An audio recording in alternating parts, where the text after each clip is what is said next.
رحم الله من قرأ الفاتحة.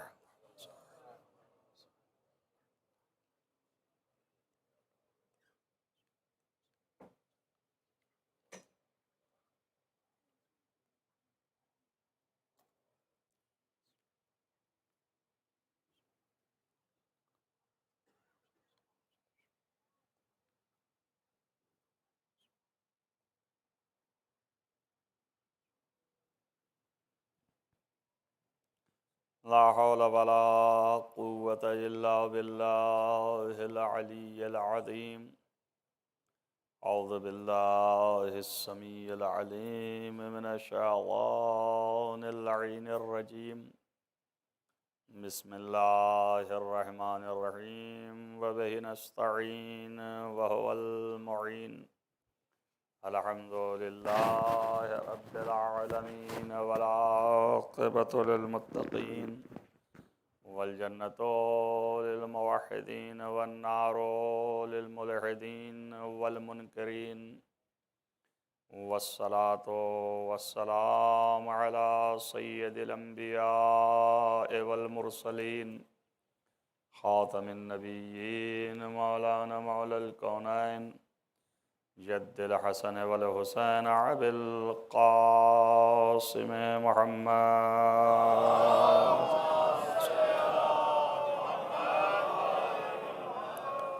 ولا سيما على ابن عمه ووزيره ووصيه وخليفته مطلوب كل طالب غالب كل غالب مولانا علي بن أبي طالب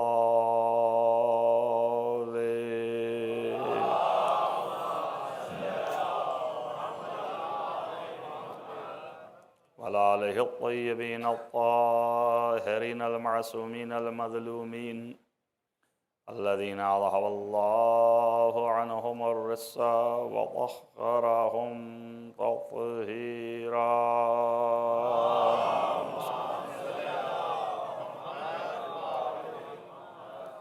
ولعنة الله على أعدائهم أجمعين من يوم هذا إلى قيام يوم الدين. أما بعد، فقد قال الله سبحانه وتعالى في كتابه الحكيم: بسم الله الرحمن الرحيم. الله هو الولي وهو يحيي الموتى وهو على كل شيء قدیر. صلوات پڑھیں محمد وعلیہ.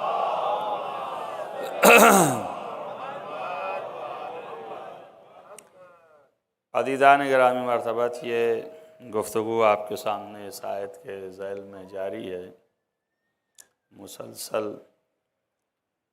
یہ اصل اللہ کی ذات ہے اور اسی کی حکومت اور ولایت ہے. جو کچھ بھی اس کائنات میں ہے سب اسی کے دم اور اسی کے ذات سے قائم ہے. اگر وہ چاہ لے تو تمام چیزیں جو ہیں وہ فنا ہو سکتی، اور جب تک نہ چاہیں وہ ساری چیزیں جو ہیں باقی ہیں. وہ اسی کی مشیت پر اور اسی کے ارادے پر کائنات کا چرخہ چل رہا ہے. اور چونکہ اس کے مشیت اور ارادے پر کسی کا کوئی اثر نہیں ہے، کوئی اس کے اوپر مؤثر نہیں، اور کسی کے انڈر پریشر نہیں، کسی کے مشورے سے بھی نہیں کہ کوئی مشورہ دیتا ہو تو وہ تبدیلی ارادہ کر جائے. جب نہ مشورہ ہے کسی کا، نہ کسی طرف سے کوئی اس کے اوپر دباؤ ہے، اور نہ ہی کوئی اس کی جانب لالچ ہے، تو ظاہر ہے کہ اس کے اوپر کوئی تغیر اور تبدل کا خیال نہیں ہو سکتا. اس لیے اس کے بنائے ہوئے اصول اس کے ارادے کے مطابق ہیں. تبھی اعلان کرتا ہے کہ لا تبدیل لسنت اللہ، اللہ کے اصولوں میں تبدیلی نہیں آئے گی، اللہ کے اصولوں میں تحویل نہیں ہوگا، بدلاؤ نہیں آئے گا کہ اگر آپ سوچیں کہ بدل جائے۔ ہاں مسلمان چاہتے تھے اسلام لانے کے بعد کہ کچھ بدل جائے، اس لیے کہ ہر ایک کی اپنی خواہش ہوتی، جس کی خواہش جو ہے وہ اختیار ہے تو پیش کر سکتا ہے، اگر اختیار نہ ہوتا تو سر جھکائے رہتے، اور چونکہ اختیار ہے اس لیے خواہش جو ہے اس کا اظہار بھی ہے۔ جیسے آپ کو خواہش ہوتی ہے کہ گوشت کھائیں تو آپ دال کی جگہ پہ گوشت کی خواہش ہے، نفس کی خواہش ہے تو اظہار کر دیتے ہیں۔ تو ویسے ہی تمام نعمتوں کے اظہار میں کبھی آرام کا دل چاہتا ہے تو آرام کا اظہار ہے، تو ہر طریقے سے آشائش فراہم ہو جائے، آپ اپنے نفس کے خواہشات کے پابند ہیں، لیکن اللہ جو ہے وہ ماورائے نفسانیت ہے، نہ اس کے پاس نفس ہے نہ نفسانیت ہے، لہذا وہ نہ ایسی خواہشات رکھتا ہے کہ جو دائرہ عدل سے خارج ہو، اس کی خواہشات عین عدل ہے، اس کی مشیت عین حق ہے، نہ اس کے مشیت میں کمی آتی ہے نہ ہی اس کے ارادے میں ذرہ برابر کھوٹ آتا ہے، لہذا محکم ہے، اور جب محکم ہے اور اس کی مشیت جو ہے وہ اپنی جگہ پر پابرجا ہے، قائم ہے اور دائم ہے، تب ظاہر ہے کہ اس کے ہاں بدلاؤ کہاں سے آ سکتا ہے؟ نہیں آ سکتا ہے۔ تو جب اتنی بات آپ کے سامنے بہت آسانی سے سمجھانے کی صحیح کی کہ نہ نفس کا مالک، نہ نفسیات کا مالک، نہ خواہشات ہے، نہ کچھ ہے، ماورا ہے، منزہ ہے، سبحان ہے، پاکیزہ ہے، تو یہ سب کچھ ہونے کے بعد سوال یہ ہے کہ جب یہ سب نہیں ہے تو پھر نفس کا محتاج کیوں ہے؟ نفس کا محتاج نہیں ہونا چاہیے، مگر پھر بھی نفس کی ضرورت ہے اس کو، اگر نفس کی ضرورت ہے تو خود ہی نفس جو ہے اس کا ہونا چاہیے تھا اور اس کے پاس ہوتا، ویسے ہی نفس، تب ظاہر ہے کہ یہ ایک سوال گونجتا ہے۔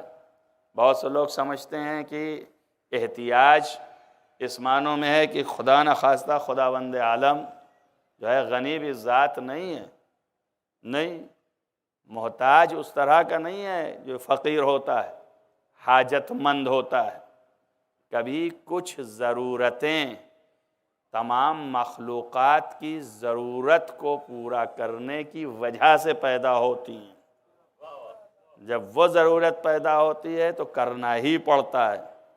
مثلا جب وہ محتاج نہیں ہے، حاجت مند نہیں ہے، خواہشات نہیں ہے، کچھ نہیں ہے، تو پھر کیا معنی ہے یہ کہنے کا کہ میں ایک چھپا ہوا خزانہ تھا، میں نے چاہا کہ میں پہچانا جاؤں؟ بھائی تیرے اندر تو جب یہ خواہش نہیں ہے تو اب کیا چاہا اور نہ چاہا، اس کی کیا چاہت کی ضرورت ہے؟ اب یہ لفظ کیوں آیا؟ اب اس کا مطلب یہ ہے کہ ہمارے اذہان کو سمجھانے کے لیے، تاکہ بات قریب ہو جائے، چیز جو ہے وہ ہمارے ذہن میں بیٹھ جائے، اس لیے چونکہ ہم محسوسات سے کاروبار رکھتے ہیں، ہمارے پاس جو چیزیں غائب ہیں وہ کوئی مفہوم نہیں، گھنٹہ بھر تقریر کروں غائب کے اوپر آپ میرا منہ ہی دیکھتے رہیں گے، کیوں؟ اس لیے کہ وہ حاضر نہیں ہے، اس لیے لازم یہ ہے کہ وہ چیز جو آپ کے نفس میں حاضر ہے اسی کو اوپر ابھار کے لے آؤں اور اسی سے استدلال کروں، تو آپ بھی جو ہے وہ واہ واہ کریں گے۔ ورنہ آپ بھی خاموشی سے سنیں گے۔ اور یہی حسن جو ہے نبی کا ہے۔ نبی یہ تھوڑی نہیں کرتا ہے کہ نبی آگے کوئی نئی بات کرے گا، اگر نئی بات بتائے گا تو مانے گا نہیں کوئی، یہ تو نئی بات کر رہا ہے۔ آپ خود ہی کرتے ہیں روزمرہ، اگر کوئی نئی چیز ہو جاتی ہے فوراً آ کے کہتے ہیں ہم نے تو کبھی نہیں سنا، یہ کہاں سے لے آئے؟ ارے بھائی آپ کے سننے سے، آپ کے علم میں آنے سے کسی چیز کا تعلق تھوڑی نہیں۔ بہت سی چیز ہو سکتی ہیں، نہ آپ جانیں نہ آپ سنیں، لیکن کتنے تمکانت سے بولتے ہیں ہم نے کبھی نہیں سنا۔ تو آپ کوئی سند ہے؟ آپ نے نہیں سنا، سننے کی بات کر رہے ہیں، پڑھنے کی تو کر ہی نہیں رہے ہیں، کیونکہ کبھی نہیں پڑھا، کبھی نہیں دیکھا۔ اگر یہ کہیں کہ ہم نے اسے تو کبھی نہیں دیکھا، کبھی نہیں پڑھا، کسی کتاب میں نظر نہیں آیا، تو پھر بھی یہ سمجھ میں آئے کہ اہل مطالعہ ہیں، کتابوں پر نگاہ ہے ان کی۔ لیکن آپ کہنے میں سنا ہی نہیں ہوں، تو سنانے والے کتنے ہیں؟ یہ آپ کو ہر چیز سنا دیں۔ تو ہمارے اور آپ کے جاننے اور سننے کا تعلق علم سے نہیں ہے کہ علم محدود ہو جائے ہمارے اور آپ کے سننے اور جاننے سے۔ تو جو نئی چیز ہے اس کو جب پیش کرتے ہیں تو جلدی سے مانتے نہیں ہیں۔ بات یہ بتا رہے تھے، ایک صلوات پڑھیے محمد والے محمد، اس کا بھی دم نکل گیا ہے۔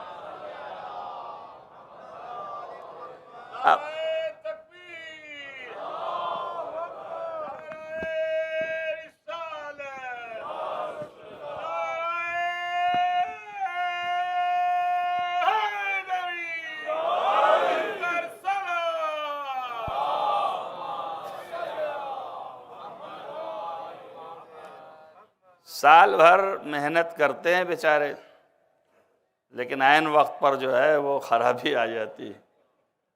اور ابھی کہہ رہے تھے کہ بات جو ہے اصول کی ہے، اس میں کوئی شک نہیں ہے کہ ہمیں اصول اپنانا چاہیے، غلط نہیں کرنا چاہیے، ٹھیک ہے، مگر خدمت کے معنی یہ تھوڑی نہ کہ ناراضگی ہو۔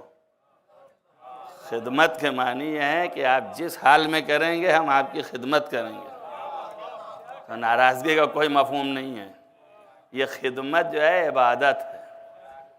بس ہاں یہ ہے کہ آداب و تہذیب بھی ہیں کہ آپ کسی کے دروازے جا کر کے اپنا پلیٹ پھینک دیجئے، تو یہ خلاف ادب ہے، خلاف تہذیب ہے۔ یہ آپ کے خمیر کا اندازہ ہو رہا ہے کہ آپ خود کیسے ہیں۔ تو اسی طریقے سے خدمت جو ہے جاری و ساری رکھیے۔ سال بھر خدمت کرتے ہیں، لیکن یہ ہر سینٹر کا حال ہے کہ جب تقریر شروع ہوتی ہے تو مائک غائب ہو جاتا ہے، خراب ہو جاتا ہے، اور بڑے اس میں پیسے بھی خرچ کرتے ہیں، لوگ لڑتے بھی ہیں، اور بڑے کام کرنے والے بھی شریک ہوتے ہیں، میں اسے سنبھالوں گا، وہ کہہ رہے ہیں میں سنبھالوں گا، اور یہ ٹیون کی درست کرنے کے بہت ماہر ہیں اور فلانا ہے، لیکن ذاکر کو آج تک کسی نے جو ہے سیٹسفائیڈ نہیں کیا۔ ایک صلوات پڑھیے محمد والے محمد۔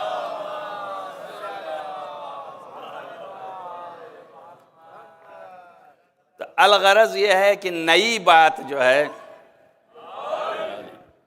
اگر آپ کریں تو جلدی سے کوئی مانتا نہیں۔ جب نئی بات نہیں مانتا ہے تو لازم ہے کہ وہ چیز جس سے آپ آشنا ہیں وہ بات لائی جائے تاکہ آپ سرنڈر ہوں، ورنہ آپ جو ہے سرنڈر نہیں ہوں گے۔ یہ طریقہ استدلال ہے۔ تو انبیاء بھی وہی کرتے ہیں کہ جو تمہارے نفسوں میں چھپا ہوا ہے اسی کو ابھارتے ہیں تاکہ تم متوجہ ہو جاؤ کہ ہاں یہ تو چیز ہمارے پاس تھی، اور پھر اس سے استدلال کرتے ہیں۔ انبیاء نئی بات لاتے نہیں ہیں۔ آپ سمجھ رہے ہیں کیا ہو رہا ہے؟ یہ جو ہے اعتراضات ہیں کہ اگر نبی کوئی عقل سے پری بات کرتا ہے جو عقل کی بات نہیں ہے تو وہ نبی نہیں ہے۔ عقل والی بات کرنی ہے نا، عقل سے پری بات کرے تو نبی نہیں، اور اگر وہ عقل والی بات کر رہا ہے تو وہ تو ہمارے پاس خود ہی ہے۔ جب خود ہی ہے تو اس کی ضرورت نہیں، اس لیے نبی کی ضرورت نہیں، لہذا نبی کی کوئی حاجت نہیں۔ کیوں؟ اس لیے کہ یا عقل کے مطابق ہے یا عقل کے خلاف ہے؟ عقل کے خلاف تو حاجت نہیں، اور عقل کے مطابق تو عقل موجود ہے، لا اس کی ضرورت نہیں، اس لیے نبی کی ضرورت نہیں۔ تب اس کا جواب یہ ہے کہ عقل تو موجود ہے، لیکن عقل میں چھپے ہوئے خزانے جو ہیں وہ آپ کو نہیں پتا ہے کہ کہاں ہے۔ تو نبی کا کام یہ ہے کہ وہ آپ کے نفس اور عقل میں چھپے ہوئے دفینے کو اوپر ابھارتا ہے۔ تو آپ کے نفس میں اور آپ کی عقل میں اللہ نے توحید خوابیدہ کی ہے، اسی کو وہ ابھارتا ہے، اور پھر اس کے بعد جھنجھوڑ کے کہتا ہے مگر یہ تیرے پاس نہیں ہے۔ اگر یہ ہے تو میں بھی یہی کہنے آیا ہوں، اس کے علاوہ اور کسی چیز کے لیے نہیں آیا ہوں۔ ایک صلوات پڑھیے محمد وآل محمد۔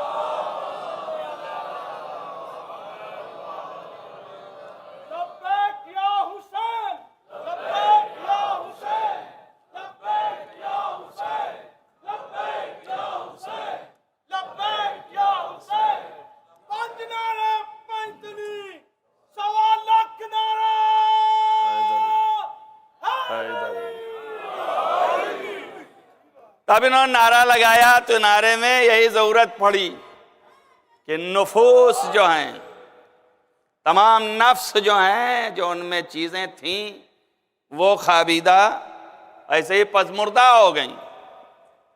تب امیر المومنین نے چھینٹیں ماری مگر اس کے باوجود جو ہے آنکھ نہیں کھلی۔ امام حسن علیہ السلام نے پانی دیا مگر آنکھ نہیں کھلی۔ تو حسین ابن علی نے اپنے لہو سے ایسا سینچا کہ قیامت تک اب یہ نفس جو ہے خوابیدہ نہیں ہوگا، بیداری ہی رہے گی۔ ایک صلوات پڑھیے محمد وآل محمد۔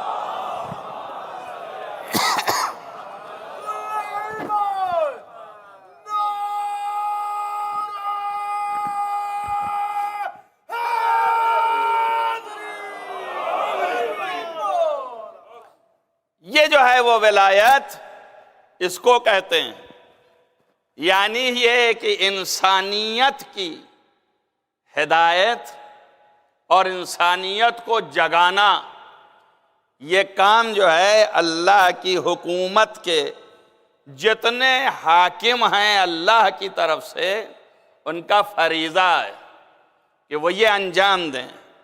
اسی لیے ہر نبی جو ہے وہ یہ کہتا ہے کہ میں آپ کے پاس نبی بنا کے بھیجا گیا ہوں، کسی چیز کی اجرت نہیں چاہتا، کچھ ہمیں نہیں چاہیے، فقط ہماری بات سنو اور سمجھو، اس کو سن کے سمجھ کے اس پر عمل کرو۔ مگر قوم کی فطرت یہ ہے کہ جب تک نفس خوابیدہ ہے، بیدار نہیں ہے، اس وقت تک انکار ہے، وہ انکار کرتا رہے گا اور وہ کبھی بھی قبول نہیں کرے گا۔ لیکن جیسے ہی نفس جو ہے وہ بیدار ہو گیا، ویسے ہی جو ہے تمام ایسے احکام انسان کے عقل میں خود بخود بیٹھنے لگتے ہیں، آنے لگتے ہیں، اور پھر جو ہے وہ نفس بیداری کی وجہ سے جو بیدار ہو گیا ہے اس کی وجہ سے علوم کی طرف متوجہ ہوتا ہے۔ تو انبیاء کا کام یہ ہے کہ وہ نفوس کو ابھار کر کے تعلیمات الہیہ کی راہ پہ لگا دیں، اور ائمہ کا کام یہ ہے کہ جو نفوس تعلیمات الہیہ پہ لگ گئے ہیں ان کو گھیرے میں لے کے ادھر سے ادھر نہ ہونے دیں، ان کو اسی راہ پر قائم و دائم رکھے۔ اسی لیے انبیاء جو ہیں وہ راہ پہ لانے والے ہیں، اور امام جو ہیں وہ راہ پہ رکھنے والے ہیں۔ انبیاء جو ہیں احکام بتانے والے ہیں، دین سنانے والے ہیں، امام دین کو بچانے والے ہیں۔ ایک صلوات پڑھیں محمد والوں۔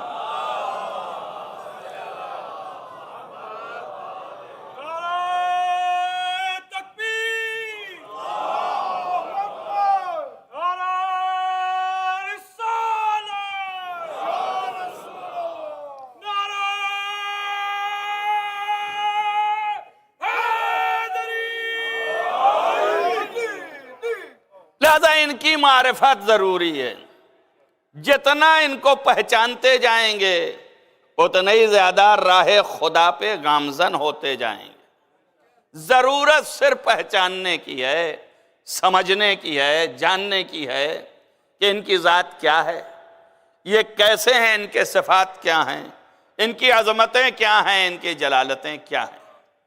اور چونکہ اگر آپ ان کو پہچانیں تو ان کا ریلیشن جو ہے وہ اللہ سے ہے، تو آپ ان کو پہچانیں تو گویا خدا کو پہچانیں.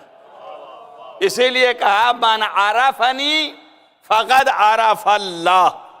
جس نے ہمیں پہچانا اس نے خدا کو پہچانا. اب ظاہر ہے کہ ہمیں پہچانا تو خدا کو پہچانا. کیوں؟ اس لیے کہ رابطہ ہے، ریلیشن ہے. ہم ہی وہ جلال اللہ ہیں، ہم ہی وہ کرم اللہ ہیں کہ جن کے ذریعے سے اللہ بندوں پہ کرم کرتا ہے.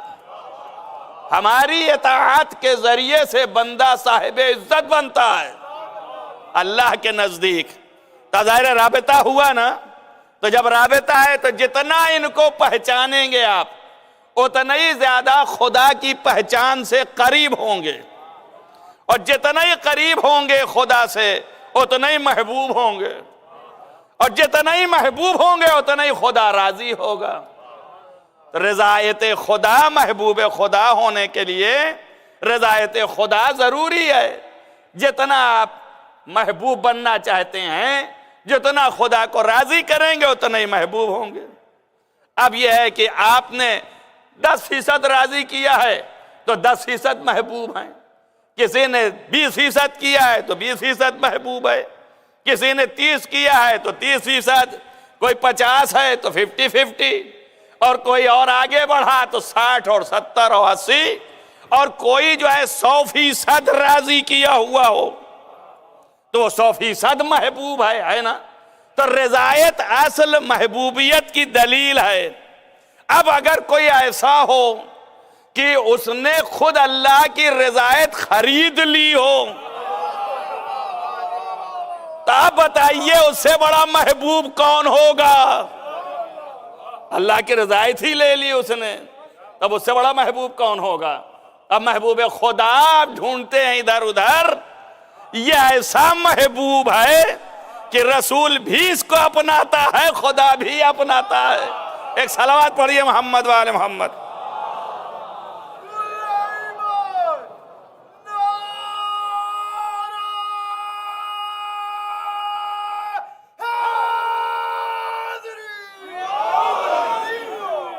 ان کی معرفت قرب الہی کا ذریعہ ہے.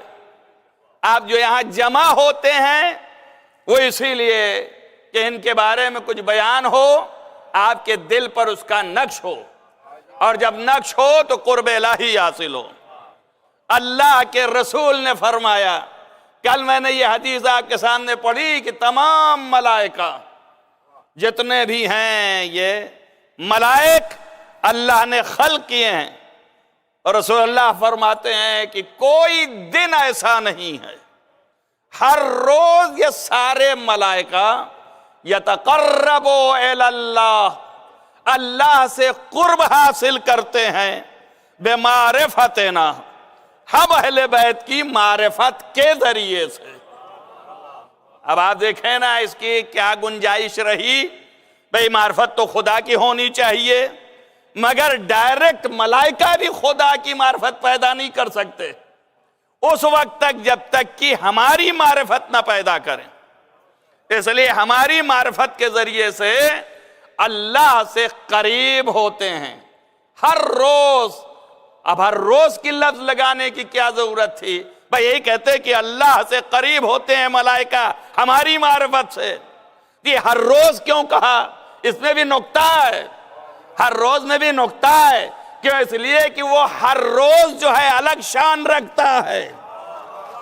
توجہ کرو، فی کل یوم شان، ہر روز جو ہے اللہ کی شان الگ ہے.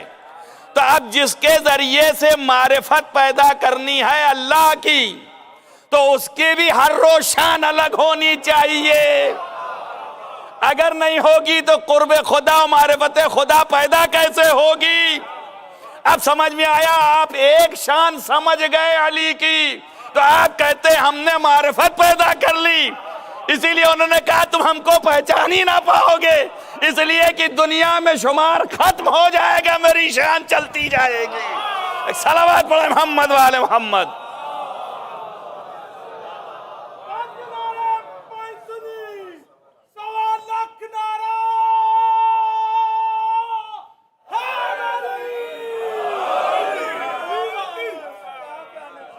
لہذا ہر روز جو ہے وہ خدا کی شان الگ ہے. لہذا اس شان تک پہنچنے کے لیے ایک شان ایسی ہو جس کا تعلق وہاں سے ہو. اب اور گہری کی طرف لے جاؤں تو ذہن آپ کا جو ہے ادھر سے ادھر ہو جائے گا. بہت لوگ سمجھتے ہیں کس لیے یہ معصومین اور یہ انبیاء اور اولیاء استغفار کیوں پڑھتے ہیں؟ کبھی اس پر غور کیا آپ نے یا سنا؟ ظاہر ہے کہ ہماری عقل تو یہ کہتی ہے معصوم کے استغفار کی کیا ضرورت ہے، استغفار کی کیا حاجت ہے اس کو؟ استغفار جو ہے گناہ پہ کیا جاتا ہے، مغفرت. تب استغفار کی کیا ضرورت ہے کہ استغفار پڑھیں؟ ان سے تو گناہ ہی نہیں ہے. مگر اگر تھوڑا سا بہت نچلے طبقے کا بھی سوچ رکھنے والا ہوتا تو سمجھ جاتا ہے خالی استغفار سے گناہ ہی نہیں معاف ہوتا، یہ خالی گناہ ہی معاف ہوتا ہے. استغفار سے بہت سی چیزیں ہیں نا. مولا نے فرمایا ایک شخص آیا، اس نے کہا کہ مولا بتائیے میرے اولاد نہیں ہے، تو آپ نے کہا استغفار کرو. اس نے دوسرے نے کہا کہ میرے دولت نہیں ہے، تو آپ نے کہا استغفار کرو. آپ سب سنے ہیں جانے ہیں نا، تو آپ جب دہرانے کی ضرورت تو نہیں ہے. تب معلوم یہ ہو گیا کہ استغفار کے صرف ایک ہی کام نہیں ہے کہ گناہ ہی معاف کرواتا ہے. رزق بھی استغفار سے، علم بھی استغفار سے، معرفت بھی استغفار سے. پوچھتے ہیں نا معرفت کیسے حاصل؟ استغفار سے. معرفت بھی استغفار سے. آپ دیکھیے ہر روز اللہ کی شان الگ ہے. جب ہر روز جو ہے شان الگ ہے تو ہر روز کی معرفت الگ ہے. جب ہر روز کی معرفت الگ ہے تو جو آج تھی وہ کل نہیں، اور جو کل ہے وہ آج والی نہیں. تو ہم ایک درجے معرفت سے نکل کے دوسرے میں چلے گئے. اس کا مطلب یہ ہے کہ یہاں پہ ہم جو تھے اور وہ نہیں تھا، اس کا استغفار کر رہے ہیں کہ ارے اللہ ہم نے تو یہ پہچانا ہی نہ تھا. ارے اللہ کچھ تو سمجھ گئے ہوتے. ایک صلوات پڑھیے محمد والے محمد.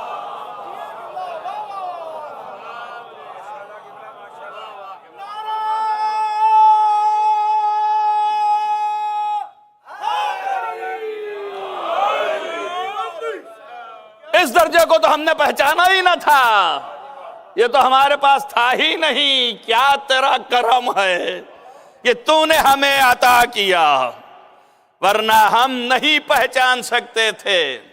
لہذا ایک درجے سے دوسرے درجے میں گئے، تیسرے درجے میں گئے.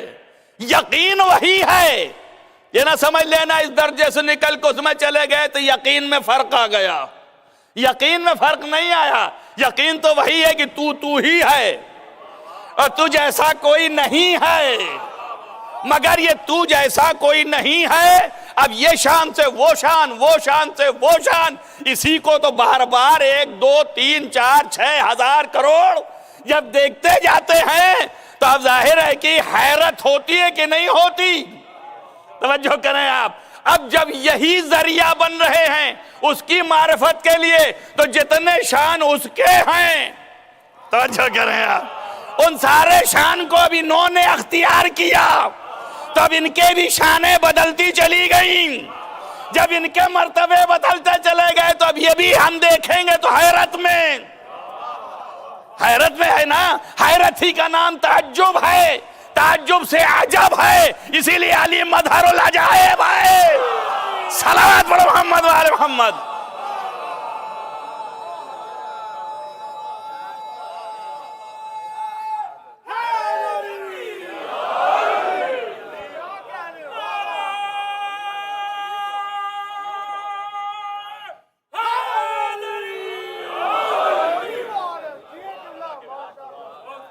ایک صلوات اور پڑھیں محمد والے محمد.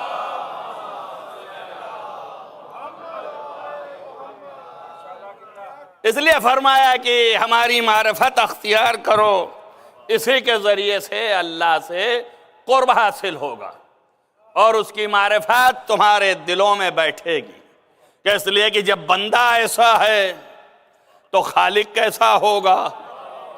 بندے ہی سے تو جانا ہے نا، صنعت سے صانع کو پہچاننا ہے نا۔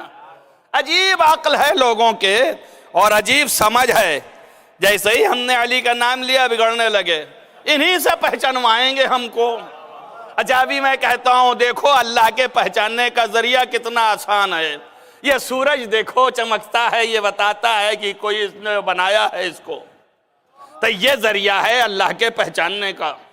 یہ چاند دیکھو چمکتا ہے تو لگتا ہے کہ اللہ نے بنایا ہے، اس کا بنانے والا جو ہے جب یہ اتنا چمک رہا ہے تو وہ کتنا چمک رہا ہوگا، جب اس میں اتنی ٹھنڈک تو اس میں کتنی نرمی، اس میں کتنی رحمت ہے نا۔ اب اس کے بعد یہ دیکھیے سبزے ہیں، یہ گل و بلبل ہیں، یہ کائنات جو سجی ہوئی ہے اس کو کس نے بنایا ہے؟ ٹھیک ہے نا، تو اس کو دیکھ کر کے آپ خدا کو پہچان رہے ہیں۔ گھنٹوں تقریر کریں کہ یہ نہریں، یہ دریا، یہ سلسبیل، یہ سب جو چل رہی ہیں یہ ذریعہ معرفت خالق ہیں، ہے نا۔ سب کہہ رہے ہیں دن و رات اس پہ تقریر کریں، سب مان رہے ہیں آپ لوگ۔ میرے سمجھ میں نہیں آتا کہ تم کو ہم کہیں کہ سورج کے ذریعے خدا کو پہچان سکتے ہیں تو تم تیار ہو ماننے کے لیے، چاند کے ذریعے پہچان سکتے ہیں تو تم تیار ہو ماننے کے لیے، آسمان کے ذریعے پہچان سکتے ہیں تو تم تیار ہو ماننے کے لیے، شجر کے ذریعے پہچان سکتے ہیں تو تم تیار ہو ماننے کے لیے۔ اور جب ہم یہ کہیں کہ جس کے طفیل میں یہ سب بنایا گیا اس کے ذریعے سے پہچانو خدا کو، صلوات پڑھیے محمد والے محمد۔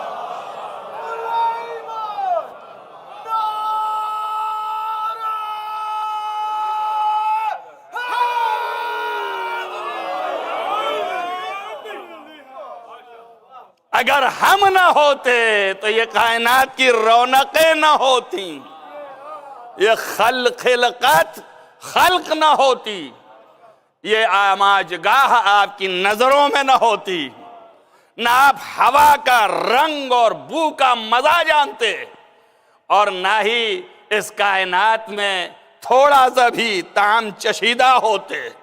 یہ صرف کس کی وجہ سے ہے؟ جس کی وجہ سے ہے اس کی وجہ سے خدا نہیں سمجھ میں آ رہا؟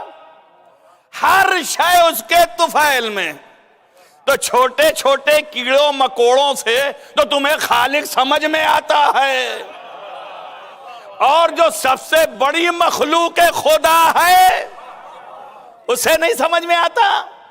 وہ ذریعہ اصل ہے، اس لیے اس کے مقامات بیان کرو۔ اب کہیے تو پلٹ دوں اسی کو، یہ آپ کو چھوٹے چھوٹے یہ کیڑے مکوڑے، یہ جرمز اور یہ اجرام اور یہ جرم، ان سے خدا سمجھ میں آ رہا ہے۔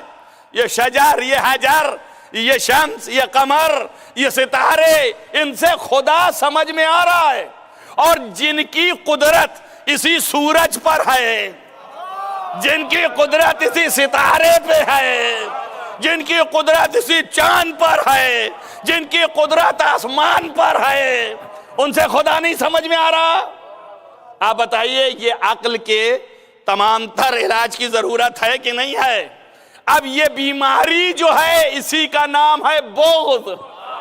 توجہ ہوئی یا نہیں؟ جن کو بغض اہل بیت ہے ان کو اہل بیت سے خدا نہیں سمجھ میں آتا، اور جن کو حب اہل بیت ہے وہ دیوانہ ہو کے بھی دانا بن جاتا ہے۔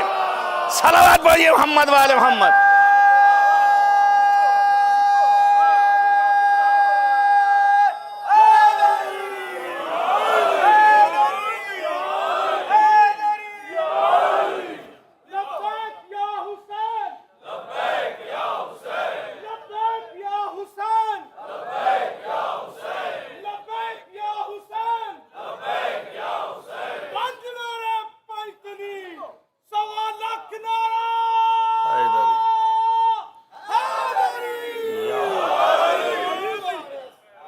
ہے نا، سمجھنے کی بات ہے۔ غور و فکر کرنے کی بات ہے، اس لیے جن کو ان کی معرفت پیدا ہوئی انہی کے ذریعے سے خدا کی معرفت پیدا ہوگی، اور جن کو ان کی اطاعت کرنے کی عادت ہوگی اس کو انہی کے ذریعے سے خدا کی اطاعت کی عادت بنے گی، اس کے حکم پر عمل کرنے کی عادت بنے گی۔ شرک جو ہے بہت عظیم چیز ہے، اللہ نے ہر چیز کو معاف کرنے کو کہا ہے، مگر شرک کو منع کیا ہے۔ اس نے کہا میں شرک نہیں معاف کر سکتا ہوں، جو مشرک ہے اس کی معافی نہیں ہے، اور شرک کرنے والا مشرک ہے اس کی معافی نہیں ہے، شرک جو ہے وہ معاف نہیں ہے۔ آپ سمجھ لیے، غور کیجئے گا، شیطان کو جو اللہ نے نہیں معاف کیا، اس نے ایک تو معافی ہی نہیں مانگی کہ معاف کرتا، اور دوسرے اگر معاف بھی کر لیتا بعد میں جو مانگا اور کوشش تو کی نہ اس نے، تو اس کی وجہ ایک ہے، شرک ہونے کی وجہ سے مشرک کو کبھی معاف نہیں کرتا۔ اب آپ سوچیں، غور کریں تھوڑا سا میرے ساتھ، آپ بھی فکر کریں۔ خاموشی جو ہے وہ ضرور بہتر ہے، مگر یہ کہ پھر یہی آپ کو دوبارہ اٹھائے گی۔ آپ فکر کریں کہ کیوں ایسا ہے؟ اللہ کا اتنا بڑا عابد، عبادت کرنے والا، اتنا بڑا جو ہے تسبیح و تحلیل کرنے والا، ملائکہ کی صف میں آ گیا۔ وہ ملائکہ جن کی شان ہی عبادت ہے، ان کے درمیان ابلیس ان سے آگے بڑھ گیا، تو جو اللہ کی عبادت کرنے والا ہے اس نے شرک کا کیا تصور ہوگا؟ آپ بھی یہی سوچتے ہوں گے، یہاں 4 رکعت نماز جیسے ہی ادا کی بہت بڑے اپنے کو عابد سمجھنے لگے۔ اس سے بہتر تو اب کوئی ہے ہی نہیں ہے، اس سے زیادہ اعلیٰ تو کوئی ہے ہی نہیں۔ خود اپنے نفس کو اتنا زیادہ کریڈٹ دیتے ہیں آپ، مگر دیکھیے ایک لمحے کے لیے نپیں گے آپ بھی، مگر بات ابلیس کی ہے۔ اب آپ بھی نپ جائیں تو میں نہیں جانتا ہوں، لیکن بات ابلیس کی چل رہی ہے کہ اتنے بڑے عبادت کے باوجود کون کہہ سکتا ہے کہ مشرک ہے؟ جو عبادت کر رہا ہے، سجدہ کر رہا ہے، اللہ کی تسبیح کر رہا ہے، تحلیل کر رہا ہے، تو اگر واحد نہ مانتا ہوتا تو کیوں کرتا؟ آپ کہیں گے آپ کیسے مشرک کہہ سکتے ہیں؟ شرک کے معنی کیا ہیں؟ شرک کے معنی یہ ہیں کہ اللہ کو ایک جاننا، اللہ کو ایک جاننا، اس کا کوئی شریک نہیں جاننا، یہی ہے نا؟ تو شریک نہ جانتا ہو، کیسے شریک نہ جانتا ہو؟ کسی چیز میں شریک نہ جانے۔ ابھی آپ کو ابتدائے تقریر میں کہا کہ وہ جو ہے اس کے اوپر کسی کا اثر نہیں ہے، اس لیے کوئی شریک نہیں، کوئی مشورہ دینے والا نہیں، وہ تنہا ہے، لم یلد ولم یولد۔ تو اب اس کا حکم جو ہے وہی حکم ہے، اگر آپ نے اس کے حکم میں کسی کے حکم کو شریک کیا تو آپ مشرک ہو گئے کھٹ سے، ایک لمحہ نہیں لگے گا۔ اب جتنی بھی چاہے نمازیں پڑھی ہوں، جتنی چاہے تسبیحیں کی ہوں، ایک لمحے کے لیے آپ دیکھ لیجئے شیطان اسی میں مارا گیا۔ اللہ نے کہا کہ سجدے کے لیے جھک جا، اس نے کہا سجدہ تو تیرا ہے، اس کے لیے میں کیسے جھک جاؤں؟ سمجھ میں آیا؟ یعنی حکم خدا نہ مان کے اپنے نفس کے حکم کو مقدم کیا، جیسے ہی مقدم کیا حکم خدا میں اپنا حکم شریک کیا۔ ارے اللہ، جیسے ہی شریک کیا ویسے ہی دو ہو گئے حاکم۔ ماننا کیا تھا؟ جو اس نے کہا مان لینا۔ اب یہاں اپنی نہیں چلانا ہے، ارے بھائی اسی کی تو عبادت کر رہے ہیں، اس نے کہا یہاں جھک جاؤ، یہاں جھک جائیں گے، اس نے کہا میرے سامنے جھکو، اس کے سامنے جھکیں گے، جہاں کہتا جائے گا وہاں جھکتے جائیں گے۔ یہ اصل خدا کی تمام تر ایمان کی کیفیت ہے، جب جیسے کہہ دے ویسے ہی کر لینا ہے۔ اب یہاں چینی گوئیاں نہیں کرنا ہے۔ ارے اللہ سمجھو بات کو۔ تو اب ظاہر ہے کہ یہاں پر کہا جھک جا، اس نے کہا میں نہیں جھکوں گا۔ کیوں نہیں جھکے گا؟ ایک تو یہی مشکل ہے کہ میں جو ہوں وہ اعلیٰ تر ہوں اور یہ ادنا ہے، ادنا کے سامنے میں کیوں جھکوں؟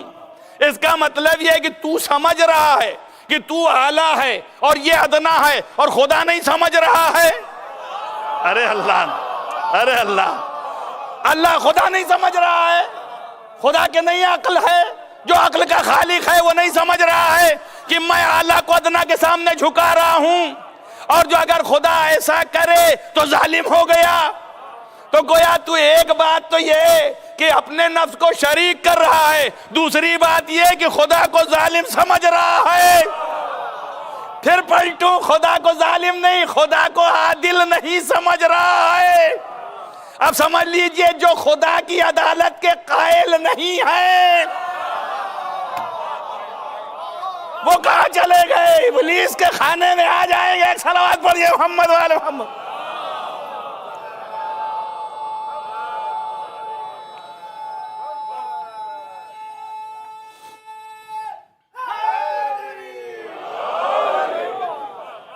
اب جو حکم اس کا تھا اس کو نہیں مانا، اتنا میں نے تھوڑا سا وہ کیا۔ اب ظاہر ہے کہ آپ اس سے اندازہ لگا لیں کہ اس کے حکم پر اپنے نفس کے حکم کو غالب کیا۔ قرآن کہتا ہے من اتخذ الہ ہوا، جو اپنے خواہشات نفسانی کو اپنا معبود سمجھتا ہے، توجہ کریں آپ، وہی مشرک ہے۔ تو آپ سمجھ لیجئے ذرہ برابر خود بھی نپیے میں نہیں جانتا ہوں، مگر ابلیس نے ایسا کیا جیسا ہی کیا اللہ نے کہا اب اس نے اپنے نفس کو میرے حکم پر غلبہ دیا، لہذا یہاں سے نکل جاؤ۔ تو ابلیس نکال دیا گیا۔ قیامت تک کے لیے ابلیس ہمارے لیے نمونہ بن گیا۔ جو حکم اس کا وہی کرنا ہے۔ یہ بات یاد ہے؟ اب ایک جملہ فضیلت کی بھی آ جائے، اگر پہنچنا ہے کہ واقعی جو اللہ کہہ رہا ہے اسی پر ہیں، اپنے نفس سے کچھ نہیں کریں گے، تو آپ ڈھونڈ لیجئے 1000 رکعت نماز ہر شب پڑھنے والا، 1000 رکعت نماز ہر شب پڑھنے والا، جیسے ہی حکم ہوا کہ بستر پہ لیٹ جا۔ ارے بھائی سمجھ رہو نا میری بات؟ اچھا یہ حکم کیا؟ یہ حکم کا یہی ایمان سمجھ میں آتا ہے کہ کتنا بڑا ایمان ہے۔ یہ حکم دیا کس نے؟ یہ حکم دیا کس نے؟ یہ حکم اللہ نے آگے دیا۔ اللہ نے ندا دی کہ اے علی تم لیٹو۔ کہیں کسی تاریخ میں دکھاؤ حکم کس نے دیا؟ رسول اللہ نے۔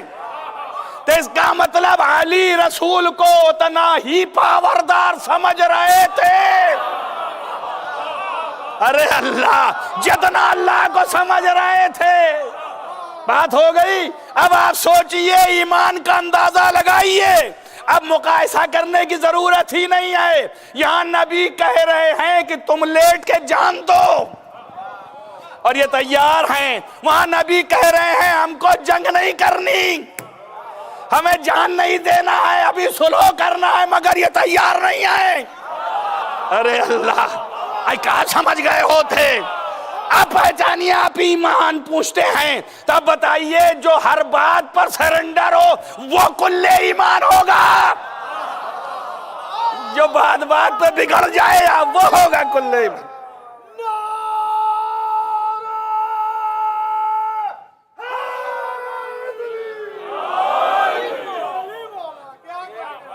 کون کل ایمان ہوگا آپ بتائیے؟ اب ظاہر ہے کہ ایک رکعت نماز پڑھنے والا، ایک رکعت بہت اپنے کو ذہن میں لے آتا ہے۔ یہاں جو ہے 1000 رکعت پڑھ رہا ہے شب میں، اور پھر اگر 1000 کو مائنس بھی کر دیجئے تو کم سے کم تہجد تو ہے نا بھائی، تو تہجد ہی کی 11 صحیح ہیں۔ مگر یہ کہ جیسے ہی حکم ہوا کہ لیٹ جاؤ، تو اب یہ نہیں کہا کہ میرے نفس میں تو یہ راسخ ہو گیا کہ میں روز رات بھر اللہ کا سجدہ کرتا ہوں، اب میں سجدہ کروں گا، میں لیٹ کے کیوں جان دوں؟ تمہارا معاملہ تم جانو۔ لیکن یہاں یہ تو نہیں کہا نا، ہے کہ نہیں ہے؟ یہاں پہ بالکل نہیں یہ کہا، اور آپ فوراً لیٹ گئے، اور فرماتے ہیں اتنا سوئے کہ اس سے پہلے کبھی نہیں سوئے۔ اب اس کی چاشنی آپ یوں لیجئے، جب آپ کو متعدد دن نیند نہ مل پائے اور ایک دن آپ کو چھٹی مل جائے، ارے اللہ، تو آپ دیکھیے کتنے گھنٹے سوتے ہیں۔ تو آج علی گورنمنٹ کی چھٹی پہ ہیں، سمجھ رہے ہیں نا، سرکار کی چھٹی پہ ہیں، سرکاری چھٹی سے سو رہے ہیں آرام سے، اور اتنا سوئے کہ کبھی نہیں سوئے۔ آپ سوتے ہیں جب چھٹی ملتی ہے تو تنخواہ ملتی ہے کہ نہیں ملتی نہیں معلوم، ملے گی کہ نہیں ملے گی نہیں پتا، معین ہے کہ نہیں معین نہیں معلوم، لیکن علی کی عظمت یہ ہے کہ سرکاری چھٹی ہونے کے باوجود جو سوتے رہے اور کام نہ انجام دیا تو اللہ نے اپنی رضایت دے دی۔ اب آپ سوچئے جو چھٹیوں میں رضایت پروردگار لے لے، ارے بھائی میری بات سمجھو، اب میں گر نہیں سکتا اس سے زیادہ سمجھانے کے لیے کہ جو چھٹیوں میں علی چھٹی میں سرکاری چھٹی میں رضایت پروردگار لے لیا تو جب آن ڈیوٹی ہوں گے تو کیا عالم ہوگا۔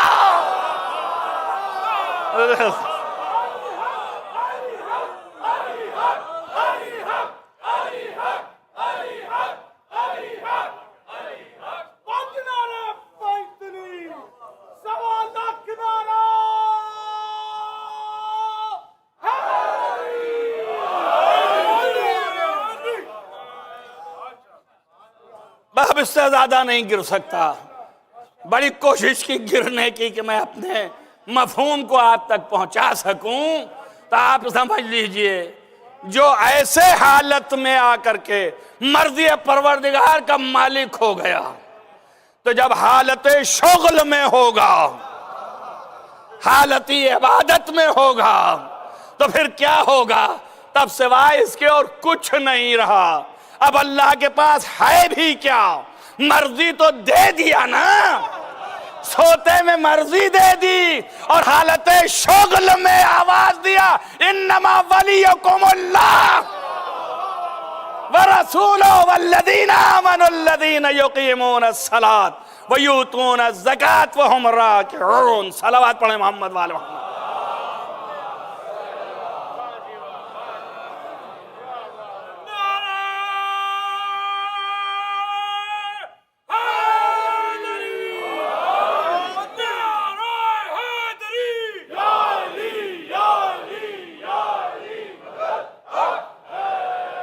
بس اب ختم کر رہا ہوں، ایک دو جملے آخر میں آئے مگر کریم مل جائے گا۔ ایک صلوات پڑھیے محمد والے محمد۔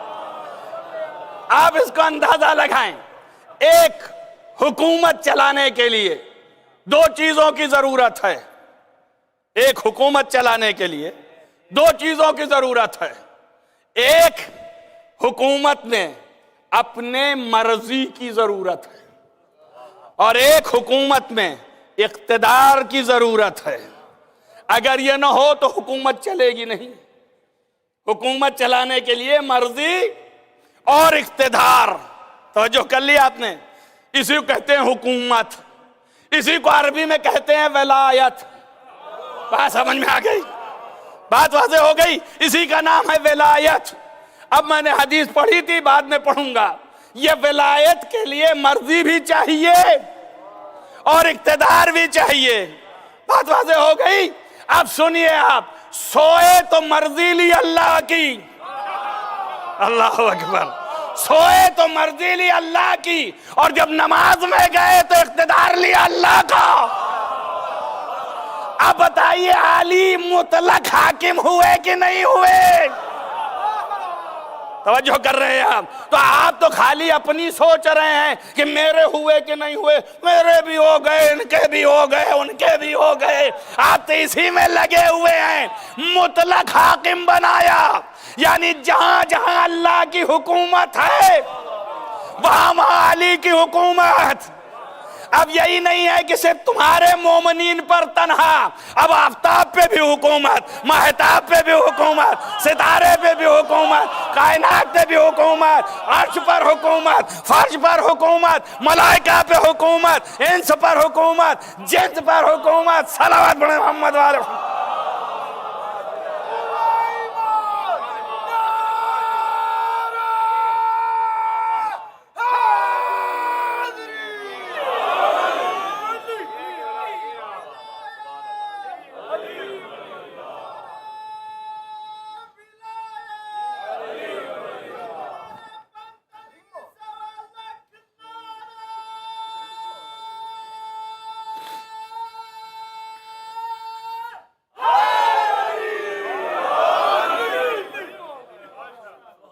یہ ہے ولایت علی، یہ ہے حکومت علی، جو ہر ذرے پہ حکومت ہے، اور جو اس سے برگشتہ ہے وہ بغض علی رکھنے والا، اور جو اس کے سامنے سرنڈر ہے وہ حب علی رکھنے والا۔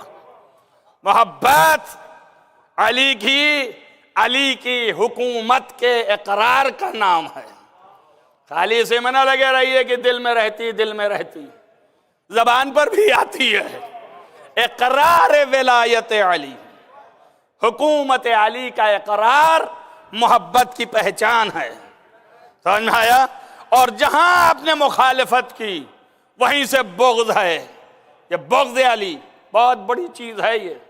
اور بہت سے لوگوں کا ایک سوال ہے، اس کو بھی جواب میں چلتا چلوں اور بات کو ختم کرتا ہوں۔ آپ دیکھیے، لوگ بہت سے ہمارے بھائی جو ہیں وہ ایسے ہیں کہ بہت سی باتوں کو سمجھنے کی کوشش نہیں کرتے، مگر اعتراض پہلے لے آتے ہیں۔ کیوں؟ اس لیے کہ اعتراض جو ہے ہوتا کسی دشمن کا ہے، لیکن پھونکا جاتا ہے۔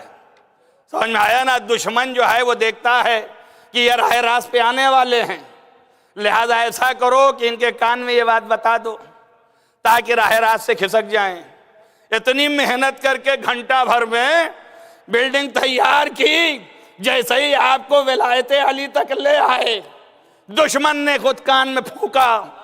ان کا دیکھیے یہ آئے نا ممبر پہ علی علی کرنے لگے، علی ہی کا تذکرہ، علی ہی کا تذکرہ۔ ارے 10 دن جو ہے حسین ابن علی کی بات ہے، یہ حسین ابن علی کے مصائب پڑھتے ہیں، علی کے فضائل پڑھتے ہیں۔ ہونا کیا چاہیے؟ دین رسول اللہ لائے، رسول اللہ کا تذکرہ ہی نہیں کرتے۔ عجب لوگ ہیں، رسول کا تذکرہ کرنا چاہیے، اور رسول کے دین کو حسین نے بچایا، لہذا حسین کا اور رسول کا ہونا چاہیے۔ یہ علی بیچ میں کہاں سے آ گئے؟ اب سمجھ میں آ گیا آپ کو؟ یہ لیے پھر رہے ہیں، کہہ رہے ہیں بتائیے یہ لوگ شیعہ لوگ کتنے دیوانے ہو گئے، علی کا تذکرہ کرتے رسول کا نہیں۔ پہلی چیز تو تم یہ سن لو، جہاں پر علی کا تذکرہ ہوتا ہے وہاں پہ رسول کا خود بخود ہو جاتا ہے۔ آپ یہ بتاؤ رسول نے اپنا کیوں نہیں کیا؟ جب بھی اپنا کیا علی کے ساتھ کیا۔ ارے بتاتے میں معراج گیا، ٹہلا گھوما ادھر ادھر تمام، لیکن جب جیسے ہی بتایا معراج گیا فوراً کہا وہاں علی دکھائی دیے۔ علی کی کیا ضرورت تھی؟ خود گھوما، خود ٹہلا، اپنے فضائل بیان کرو، علی سے کیا مطلب ہے؟ لیکن نہیں، جہاں جہاں گیا ہر جگہ علی ہی نظر آئے۔ کچھ بات کہی علی کو بتانا، مدینۃ العلم علی بابھا۔ ارے بھائی علی کو لانے کی کیا ضرورت ہے؟ آپ ہیں جو کچھ ہیں بیان کیجئے۔ آپ نے بھی بتایا کہ جب تک علی کا ذکر نہ آئے گا اس وقت تک میرے بھی ذکر میں زینت نہیں آئے گی۔ صلوات پڑھیے محمد وآل محمد۔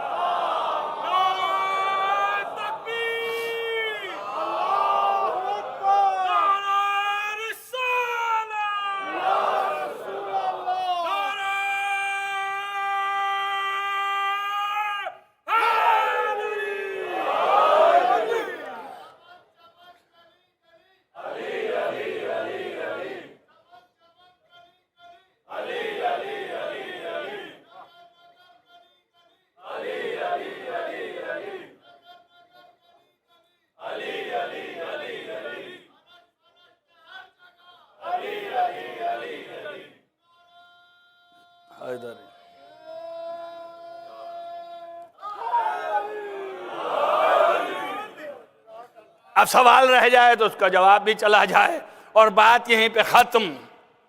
کیوں رسول کا نہیں ہوتا؟ کیوں علی کا مجلس میں ذکر کرتے ہیں؟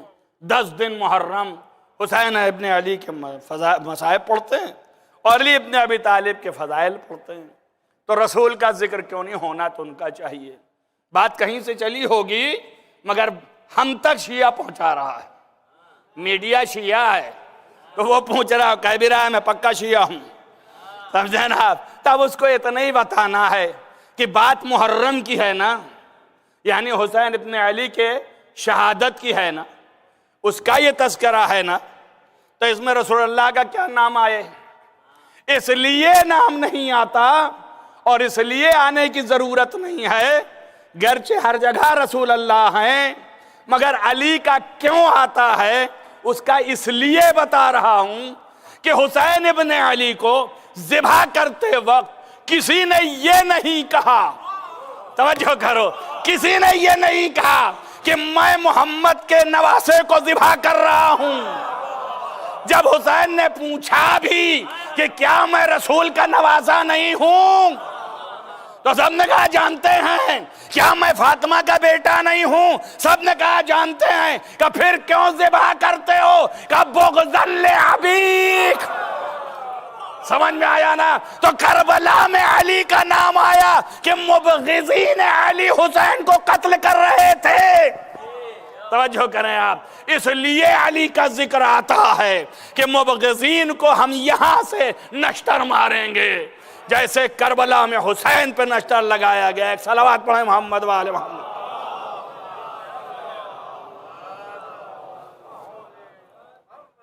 بغضاً لابیک، صرف جو ہے آپ کے باپ کے بغض میں آپ کو قتل کیا جا رہا ہے۔ آپ اندازہ کریں، اب تو مسئلہ حل ہو گیا نا، جتنی باتیں تھیں وقت تمام ہو گیا، ابھی باتیں بہت ہیں انشاءاللہ آئندہ، کہ یہاں تک لے آیا تھا آپ کو مقدمتاً کھینچتے کھینچتے کہ آپ دیکھیے کہ یہ معرفت الہیہ ہے اور یہ ولایت الہیہ ہے۔ امام عالی مقام جو جان دے رہے ہیں اسے خود بتا رہے ہیں جس دشمن کے ہم کیوں لے رہے ہیں، آپ کے باپ کے بغض میں آپ کو ذبح کر رہے ہیں۔ بس عزیزان گرامی، آپ سوچئے، ایک ایک کا تصور کیجئے۔ آج 2 محرم ہو گئی، کل پہلی محرم تھی، گزر گئی، آج دوسری بھی گزر گئی، 2 محرم تمام ہو گئی۔ آپ اندازہ کیجئے اور سوچئے کہ 2 محرم 2 دن کم ہو گئے، 10 دن میں 8 ہی دن بچے نا، سال بھر انتظار کرتے، مگر اس 2 محرم آج ہے، 8 دن رہ گئے۔ آپ جو ہیں وہ خود امام عالی مقام کو مہمان قرار دیے ہیں، مہمانداری کے لیے آپ کو وقت کم ہو گیا، گھٹ گیا، اب آپ کے پاس وقت نہیں ہے۔ اس 2 محرم کو عام طور سے تواریخ نے لکھا ہے کہ امام حسین علیہ السلام کربلا میں وارد ہوئے۔ عزیزو، روایات مختلف ہیں، کہا یہ جاتا ہے کہ آپ جس گھوڑے پہ سوار تھے اس گھوڑے نے آگے قدم نہیں بڑھایا اور وہیں پہ ٹھہر گیا۔ حضرت نے اس کی طرف نگاہ کیا، گھوڑے نے حضرت کی طرف نگاہ کیا، یعنی اب ٹھہرا ہوا ہے، آگے نہیں جا رہا ہے۔ آپ یہ دیکھیے، جب مولا چلے تھے مدینے سے تو اس گھوڑے کو ساتھ لے کے چلے تھے۔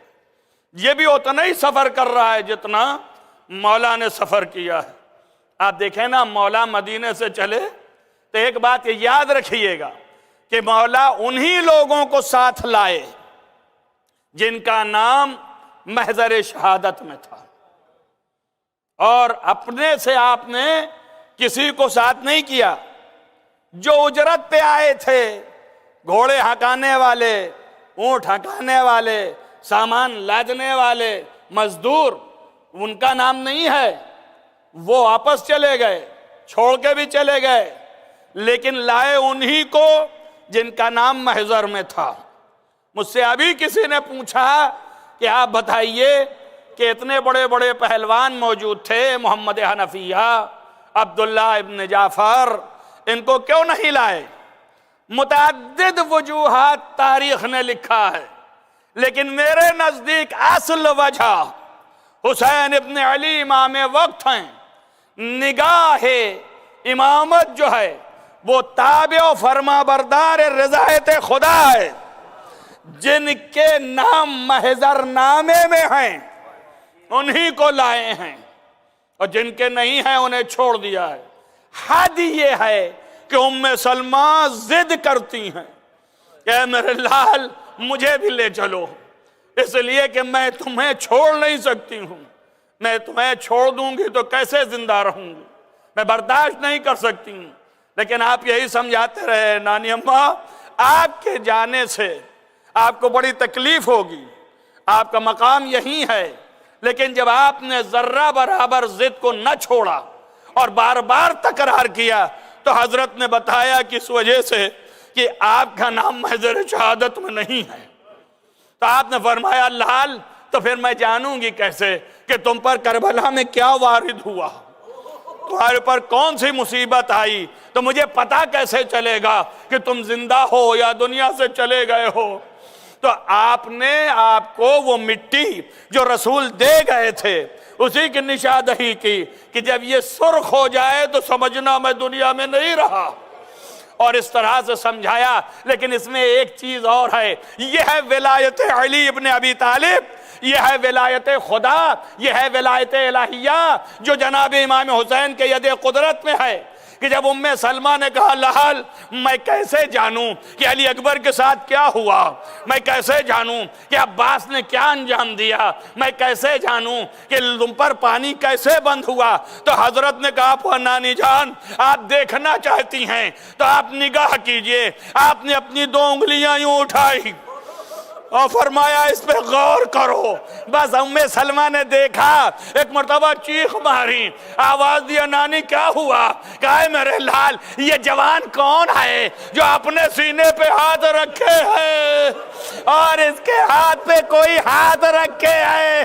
کہا نانی جان یہ علی اکبر ہے اور اس کے سینے پہ جو ہاتھ ہے وہ میرا ہے۔ جزاکم ربکم خیر الجزا۔ عزیزان گرامی آپ اندازہ کرو، حد یہ ہے کہ حسین نے اقتدار اپنا دکھایا، ابھی کربلا ہوئی نہیں ہے لیکن 2 انگلیوں کے درمیان ام سلمہ کو مشاہدہ کروا دیا، بتا دیا کہ ولایت الہیہ کا مالک کن کن چیزوں پہ اقتدار رکھتا ہے۔ عزیزان گرامی 2 جملے یہ بھی، جہاں سب کو چھوڑا اپنی بیمار بیٹی کو بھی چھوڑا۔ بعض روایتوں میں ہے کہ بیمار بیٹی کو بھی چھوڑا، اور اس طرح نہیں یہ بیٹی بیمار ہے، اس نے بھی ضد کی کہ بابا مجھے کیوں چھوڑ رہے، مجھے لے چلیے۔ کہا لال تمہارے لیے ہوا مناسب نہیں ہے، حالات وہاں کے خراب ہیں، گرم بہت سخت ہے، تم یہیں رہو، تمہارے لیے یہیں بہتر ہے۔ تو بیٹی نے چھوٹے بیٹے کو جو پیدا ہوا ہے اسے لے لیا اور کہا اب یہ میرے تسکین کا باعث ہے، میں اسے جھولا جھلاؤں گی، اسے پرورش کروں گی، اسی کے سہارے زندہ رہوں گی۔ اور نہیں دیا۔ روایتوں میں ہے کہ جناب صرف محضر کو یاد رکھنا، روایتوں میں ہے کہ ایک ایک نے کوشش کی، یہاں تک کہ ماں نے علی اصغر کی کوشش کی، مگر علی اصغر بھی صغرائی کو لپٹے رہے۔ لیکن جب جناب زینب نے دیکھا کامیابی نہیں ہے تو آپ نے دوڑ کے گھر کے دروازے پہ اور پکار کے کہا مولا حسین سے کہ آپ آئیں، امام حسین تشریف لائیں۔ آپ نے ان کو بتایا کہ بچہ نہیں آ رہا ہے ساتھ لے جانے کے لیے۔ امام حسین نے جا کے کان میں کچھ کہا، عزیز و روایت میں یہ ہے کہ کیا کہا کسی کو نہیں معلوم ہے، لیکن ایک روایت میں یہ ہے کہ حسین نے بچے کے کان میں کہا ہے میرے لال نانا کی امت کو بخشوانے کے لیے تیری ضرورت ہے اور تیرا بھی نام محضر شہادت میں ہے۔ عزیز و حسین بچے کو لے کے چلے، جیسے ہی آگوش پھیلایا بچہ آگوش میں آ گیا، صغرا اب بیاس ہو گئیں۔ اس طریقے سے مدینے سے نکلے تھے، اور یہ نکلنے والا اب چند مہینوں کے بعد کربلا میں آج 2 تاریخ کو وارد ہوئے۔ بس مجلس تمام کر دیا میں نے، آج 2 محرم ہے حسین پر گریہ کرنے کے لیے۔ اب 2 محرم آپ جو ہے وہ تاریخوں میں پاتے ہیں کہ جب یہاں گھوڑا پہنچا تو آپ کا گھوڑا رک گیا، اور گھوڑے کو بڑی کوشش کی کہ یہ ذوالجناح آگے بڑھ جائے، نہیں بڑھا۔ حضرت نے پوچھا اس جگہ کا نام، کسی نے بڑھ کے بتایا یہ کربلا ہے، کسی نے کہا نینوا ہے۔ حضرت گھوڑے سے زمین پہ آ گئے اور پوچھا اس نواحی کے مالک کون ہیں، ان کو جمع کیا جائے۔ جو مالک تھے انہیں بلایا، بنی اسد کے جو رئیس تھے ان کو بلا کے لایا گیا، اور حضرت کے سامنے تو حضرت نے کہا مجھے یہ زمین خریدنی ہے۔ انہوں نے زمین بیچی، حضرت نے خریدا۔ یہ کربلا وہ جگہ ہے جہاں پہ حضرت نے خود خریدا، آپ کی زمین ہے، کسی کے زمین پر حسین نہیں بسے، اپنی زمین پہ رہے۔ مگر یہ کربلا کی زمین جب تک خریدا نہیں تھا تب تک یہ بلا کی زمین تھی، لیکن عزیزو جب حسین نے خرید لیا تو یہ جنت کا ٹکڑا ہو گیا، یہ جگہ جنت کا ٹکڑا ہو گیا۔ ہم سب کو خدا موقع دے کہ کربلا میں دفن ہو اور حسین ابن علی کے قبر سے نزدیک دفن ہو، لیکن عزیزو خرید کر انہی کو ہبہ کیا۔ جانتے ہیں ہبہ کرنے کے بعد آپ نے ایک شرط لگائی کہ دیکھو یہ زمین تمہیں دے رہا ہوں، لیکن ایک شرط ہے، جب میرے زیارت کرنے والے زائرین آئے اور میرے چاہنے والے یہاں آئیں تو تم ان کو میرے قبر کی نشان بتا دینا، اور بتا دینا کہ ایک غریب یہاں قتل کیا گیا ہے۔ جزاکم ربکم خیر الجزا۔ عزیزو حسین نے خیمے لگوا دیے۔ اب خیمے کی ترتیب جو ان میں زائرین ہیں وہ جانتے ہیں، جو نہیں ہیں خدا ان کو بھی زیارت نصیب کرے۔ عزیزو اس طریقے سے خیمے لگے کہ ایک خیمہ سامنے رکھا گیا اور پھر اس کے بعد خیمہ دوسرا لگایا گیا۔ یہ سامنے سب سے بڑا خیمہ کس کا؟ حضرت ابو الفضل عباس کا، اس لیے کہ یہ سب کی پاسداری فرمائیں گے۔ اس کے بعد خیمے اصحاب کے لگائے گئے، پھر خیمے اس کے بعد جو ہے وہ جوانوں کے بنائے گئے۔ علی اکبر کا خیمہ، جناب قاسم کا خیمہ، امام سید الساجدین کا خیمہ، اور اس کے بعد اس کے حصار میں سب سے آخر میں امام حسین کا خیمہ، اور اس کے بعد بیویوں کا خیمہ۔ سب کے خیمے لگ گئے کربلا میں، اور اس کے بعد حکم دے دیا۔ یہاں پہ ایک روایت میں جملہ یہ بھی ملتا ہے کہ یہ خیمہ جو بڑی محنت سے لگا تھا یہ نہر القمہ سے نزدیک تھا، اور چونکہ نزدیک تھا اس لیے کہ پانی قریب ہو جائے لہذا وہاں پہ خیمہ لگا۔ مگر ظالمین کی طرف سے حکم آیا کہ یہاں پہ خیمہ نہیں لگ سکتا ہے، اور یہاں سے خیمہ اٹھائیے۔ تو لکھا یہ ہے زمین حسین کی، القمہ سے قریب خیمہ اپنے زمین پہ لگائے ہیں، لیکن ظالمین کی طرف سے یہ آیا کہ خیمہ نہیں لگ سکتا ہے، تو جناب عباس بفر گئے اور آپ نے تلوار نکالی اور کہا کس میں جرأت ہے کہ جو ہمیں یہاں سے ہٹا دے۔ جیسے ہی خبر امام تک پہنچی آپ قریب آئے اور فرمایا میرے بھائی یہ وقت اس وقت تلوار اٹھانے کا نہیں ہے، خیمہ اٹھانے کا ہے۔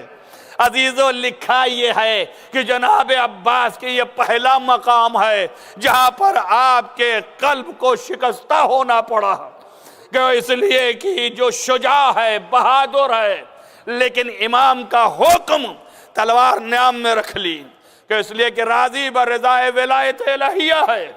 اور پھر یہ خیمہ ہٹا کے جو خیمہ گاہ مشہور ہے اس جگہ پر لا کے رکھا گیا۔ بس دو جملے مصائب کے کہ آپ نے دیکھ لیے یہ خیمہ لگا، یہ 2 محرم کی رات ہے جہاں پر یہ خیمہ لگا، اور 2 سے لے کے 9 محرم تک شب میں اندھیرے میں یہ تمام جتنے خیمے میں تھے یہ خدا کے ذکر میں مشغول ہوتے تھے، اور ایسی آواز آتی تھی روایتوں میں لکھا ہے جیسے شہد کے مکھی کی آواز آتی ہے، اس طرح سے یہ لوگ جو ہیں تلاوت قرآن کر رہے ہیں، اس طرح سے عبادت خدا، تسبیح و تحلیل۔ عزیزو 2 منٹ ختم کر دیا، صرف یہ سوچیں کہ یہ خیمے کی ترتیب تھی جو 2 محرم کو تھی، یہ 2 محرم کا کربلا ہے، لیکن ایک کربلا اور دیکھ لو جو 10 محرم کا ہے۔ عزیزو عاشور کا عاشور یہی خیمہ جل چکا ہے، اب یہاں پر بیویاں بیٹھی ہیں زمین میں، اور کہیں میت پڑی ہے، ادھر پڑی ہے علی اکبر کی میت، ادھر پڑی ہے قاسم کی میت، آگے پڑی ہے علی اصغر جو دفنائے گئے، اور آگے گئے تو حبیب ابن مظاہر، اور آگے پہنچے مسلم ابن اوسجہ، یہ سب کی میت۔ عزیز اور آگے بڑھئے نہر القمہ پہ عباس کی میت، عزیزو اور آگے بڑھتے جائیے تو ایک میت ایسی ہے جو گودال مقتل میں ہے، زمین سے عرش تک نور ہے، اور ایک آواز آ رہی ہے، اے بابا ظالمین نے تماچے مارے۔ عزیزو یہ کون تھی؟ ارے یہ بچی ہے جو اپنے باپ سے لپٹی ہے۔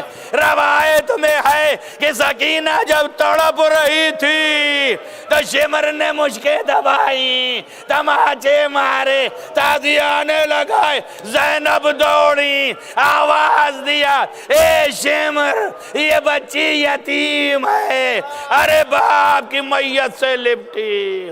سیعلم الذین ظلموا أَیَّ منقلب اللهم انی اسألک بحق فاطمة وابیها وبالها وبنیها والسر المستودع فیها ان تصلی علی محمد وآل محمد۔ بار الہ تجھے واسطہ ہے محمد وآل محمد کا معبود، گناہان کبیرہ و صغیرہ عفو فرما، نیک اعمال کی توفیق عنایت فرما، جہاں جہاں بھی محبان آل محمد ان کو حفظ و امان میں رکھ، روضہ مقدس کی حفاظت فرما، عزاداری کو قائم و دائم رکھ، تمام حاضرین جلسہ کی دلی مرادوں کو برلا۔ بار الہ تجھے واسطہ ہے محمد و آل محمد کا، تمام مریضوں کو شفا عنایت فرما، جن جن لوگوں نے دعاؤں کے لیے کہا ان سب کے حوائج شرعیہ کو پورا کر دے۔ بار الہ تمام مرنے والے مرحومین جو محبان آل محمد سے ان کو جوار معصوم میں جگہ عنایت فرما۔ بار الہ تجھے واسطہ ہے محمد و آل محمد کا، ہمارے آقا اور مولا ولی نعمت حضرت حجت اسلام کو ظہور جلد از جلد فرما، ان کے اصحاب و انصار میں شمار فرما۔ اللہم تقبل من الدعا ماتم حسین یا حسین۔